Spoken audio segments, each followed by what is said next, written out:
likes Rush very much, in fact, because he's so...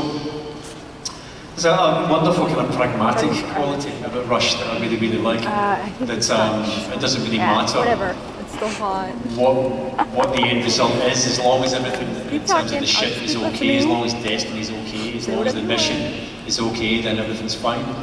And I like that very, very much. So there's an awful lot of scope in there, an awful lot of scope to play many, many different things within that guy.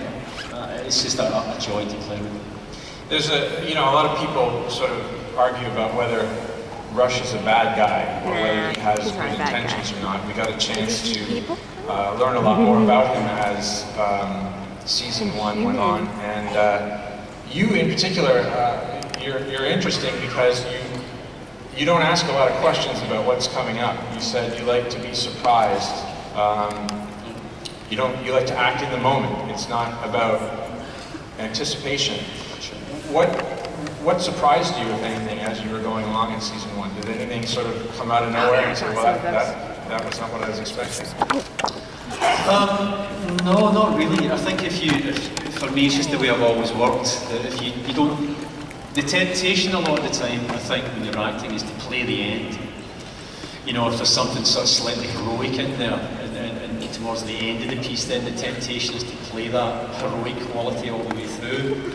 So I tend not to ask because of that. I don't wish to know. I don't want to know what's round the corner for Rush.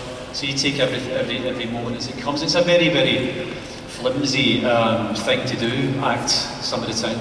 And any kind of reality you can get, you grab onto them. So the only kind of bit of reality I've got is the fact that I don't know what's round the corner, I don't know what's happening next. And that's the way I like to play. Ming's over there working with her new iPhone, doing a commercial for Apple there. It's my iPrecious.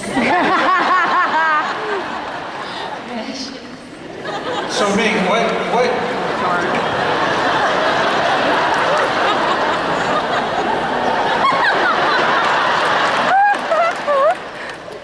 what surprised you about Camille this year? What surprised you about Camille as you got to know the character a little bit better? Conniving. For me, I think over especially really the second season and during the first season, is that finding a woman who is in a position of power, but there is such incredible vulnerability and concerns about the decisions that she has to make based on that power, based on the ability of whether those decisions are correct. And I think latching onto that makes her more human. That and the fact that,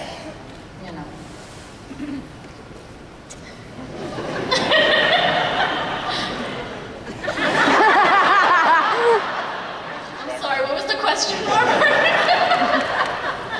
I asked you if anything surprised you about Camille. The first season? Yeah. Well, or what comes up in season 2. That she's, I don't know, David, can you help me? All right, David.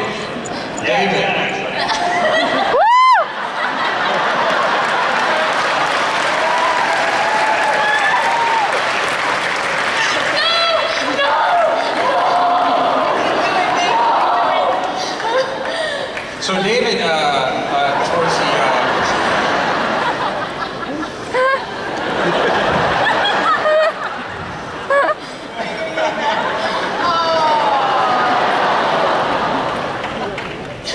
towards the end of season 1, David came to us and said,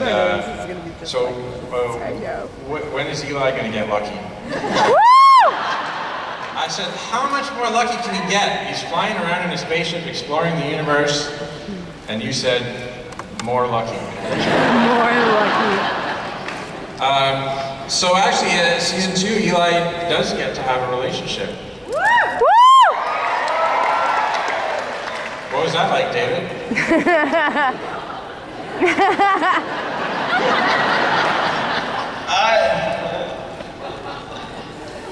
Lucky.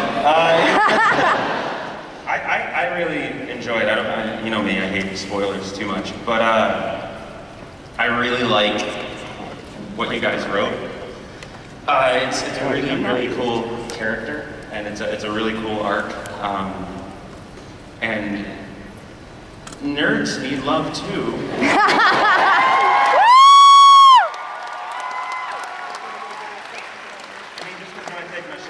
Biceps aren't like the size of my face like Ryan. Doesn't mean that there's not enough left to go around. I really like the evolution of the Eli and Chloe relationship, and it's nice to see that kind of grow in its own way, and then also have something else going on for him. Yeah, and I mean, I think, you know, it's a bit of a spoiler, but the relationship ends up being with someone from the Lucian Alliance, and what we've done is we're dealing with the repercussions of that the is a end huge of season spoiler. one, Why did we and even say having, that? you know, some of those Lucian Alliance people on board the ship, and how they eventually sort of weave their way into the, you know, into the people on board. Wow. Robert Nepper, everyone. Woo! Yeah, Robert Nepper. He's like you know, plays a the regular man. part. He's Like I actually totally is. had written a script that's a little bit later on in the season, and was trying to figure out who would be best suited for this character. He's kind of a bad guy that goes head to head with Rush at one point, and my wife was watching Heroes, and Robert Nepper was on screen, and I He's creepy in Heroes. Great, and I called Paul Weber, our casting director, and I said, could we find someone kind of like Robert Nepper? How about Robert Nepper? Great. Okay, Elena, you Got shot. What about Elena? you are an incredibly happy and bubbly person. All the time. I don't really know how you do it, but you have. I'm an actor. Yeah, but the thing is, I always get the feeling you're not acting happy and bubbly. You really are that way, and yet your character has to play a lot of incredibly emotional scenes.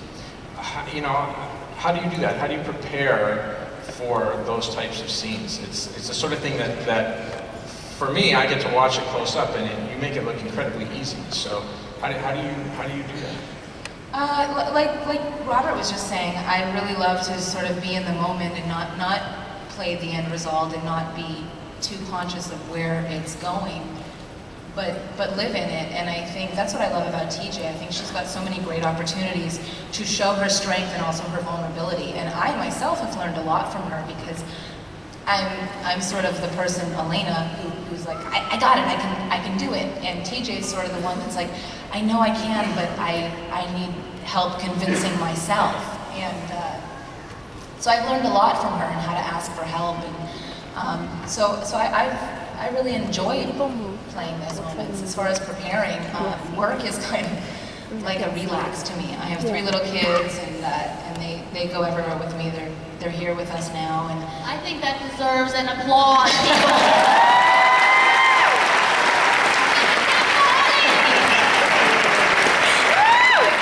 they're my best production, my best project yet. But yeah, so it's funny. Elise and I were going to work one day. Elise and I live really close together, and I was giving her a ride to work, and she was saying how exhausted she was. I think it was like 10 o'clock in the morning, and she had just rolled out of bed. And she looked at me and she's like, I probably shouldn't say that to you.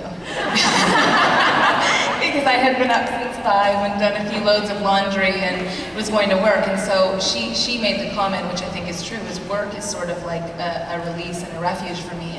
And I really enjoy it. So I get to prepare well in that way. What's amazing, I mean, you play a lot of these emotional scenes with Louis, and he, if people don't know, is probably the least like his character. Absolutely. He's, you know, he's a bit of a clown on set, and has a great time. But you know, and then you know, at the snap of a finger, he is, you know, the super serious Colonel Young. Do you ever find that tough? That, you know, there he is, you know, joking, and then you have to immediately, you know.